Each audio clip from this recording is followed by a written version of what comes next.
आखिरी महीना बच रहा है 2026 का, दिसंबर। तो दिसंबर में क्या होने वाला है?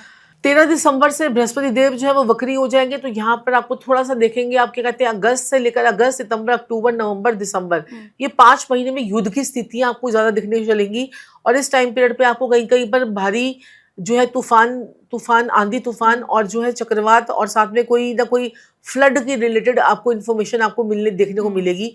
तो ये और थोड़ा सा लड़ाई झगड़े का स्थितियां जो हैं वो थोड़ी सी बढ़ेंगी। मैम, लड़ाई की आपने बात की तो बहुत सारे एस्ट्रोलॉजर ये कहते हैं कि वर्ल्ड वॉर 3 की शुरुआत है, जो ईरान, इजराइल और यूएसए वाला युद्ध है, ये वर्ल्ड वॉर 3 की शुरुआत है। तो क्या हम ये मान लें कि दिसंबर से वर्ल्ड वॉर 3 की चिंगारी भड़कने वाली है? दिसंबर से चिंगारी नहीं भड़केगी, चिंगारी तो अगस्त में भड़क जाएगी, फिर दोबारा से चिंगारी भड़केगी और वो दिसंबर तक फिर चलेगी।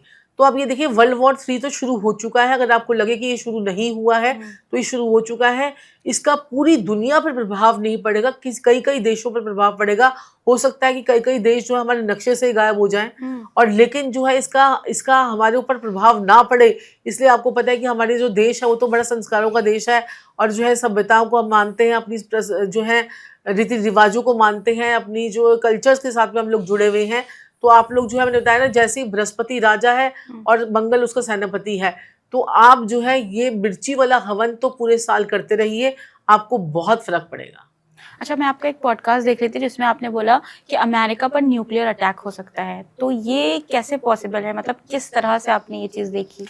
देखिए, अमेरिका पे भी जो है ना न्यूक्लियर अटैक हो सकता है, क्योंकि चांसेस बहुत बन रहे हैं।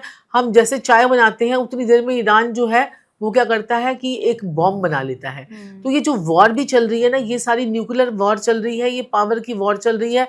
हर देश जो है दूसरे देश को हड़पना चाहता है। जैसे अब जैसे ही हमारा 2026 शुरू हुआ, तो जो है ट्रंप ने क्या किया, वेनेजुएला के एक प्रेसिडेंट को जो है ना उठा लिया।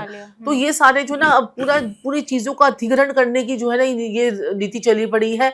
तो कब किस देश पर परमाणु बम गिर जाए कोई भरोसा नहीं है। लेकिन हम सभी चाहेंगे कि सभी को जो है बृहस्पति देव जो है 5 जून से जो है वो उच्च की राशि में जाएंगे, तो वो सबको सद्बुद्धि दे, सभी देश के नेताओं को सद्बुद्धि दे।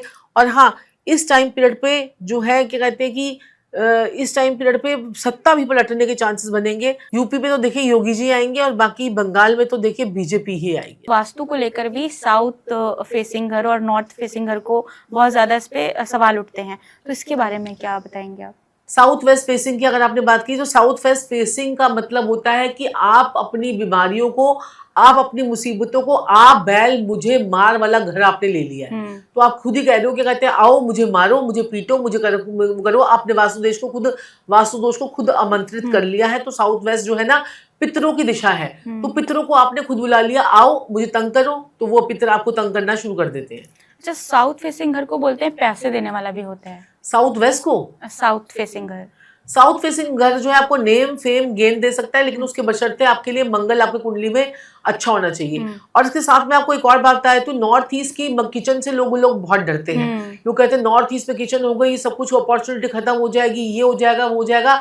आप लोगों को डरने की जरूरत नहीं है। अगर आप वेजिटेरियन हैं तो नॉर्थ ईस्ट की किचन चल जाती है, और आप खुद खाना नहीं बनाते हैं तो भी नॉर्थ ईस्ट की किचन चल जाती है। और उसके नीचे आप बड़ौदा ग्रीन का पत्थर लगा लेते हैं गैस के नीचे, तो आपकी किचन आपको नेगेटिव इफेक्ट से आपको बचा लेती है। और टॉयलेट भी बोला जाता है नॉर्थ ईस्ट में अगर है तो वो भी तो नॉर्थ ईस्ट का जैसे टॉयलेट और साउथ वेस्ट की जो एंट्री है, दोनों ही जो है ना वास्तु का इसमें कोई इलाज ही नहीं है। क्योंकि आपका वास्तु पुरुष का मुंह है, और उसके मुंह पर आप रोज ही जो है ना टॉयलेट का अगर वहां पर बना होगा तो हम क्या उससे एक्सपेक्ट कर सकते हैं। तो वो बहुत ही गलत है, बहुत ही गलत है। वास्तु का इसका कोई इलाज नहीं है। आपको बहुत सारी प्रॉब्लम जो है वो आएंगी घर की। और देखिए क्या कहते हैं, अगर सेंटर में जो अगर वास्तु दोष होगा, अगर घर के सेंटर में वास्तु दोष होगा, तो ऐसा इंसान के लिए कहते हैं कि आप पेड़ लगाओगे, आम कोई और खा के जाएगा। जैसे आपने देखा होगा क्या कहते हैं, व्हाइट हाउस जो बना हुआ है ना, उसके सेंटर में जो है ना पिलर है, एक पिलर आता है, सेंटर में पिलर आता है, और वहां पर मैंने देखा कि वहां पर वास्तु दोष है। तो वो सेंटर में वास्तु दोष है कि देखिए अब टैरिफ जो है वो कौन लगा रहा है, ट्रम्प, और उसका मजा कौन लेके जाएगा, ईरान। ठीक है, मजे कौन लेगा, ईरान। तो आप पेड़ आप लगा रहे हो, खाएगा कोई और। तो ये सेंटर के वास्तु दोष से ये फर्क पड़ता है। तो यहाँ पर आ बैल मुझे मार वाली सिचुएशन भी हो जाती है। और अगर आप देखिए, अगर आपको कोई मकान लेने वाले हो, तो आप मकान कोई भी लेते हो, जैसे अगर आप 6th फ्लोर लेते हो या 7th फ्लोर पर मकान लेते हो, तो वहां पर जियोपैथिक स्ट्रेस जो है थोड़ा सा कम हो जाता है। तो जो जितने भी लोग जो है लॉन्ग हाई राइज बिल्डिंग्स में जा रहे हैं, तो वो 6th फ्लोर ले लें, 5th फ्लोर ले लें, 7th फ्लोर ले लें। यहाँ पर जियोपैथिक स्ट्रेस आपको बहुत कम मिलेगा। तो ये भी आप जो है वास्तु में एक चीज़ नोट कर सकते हैं।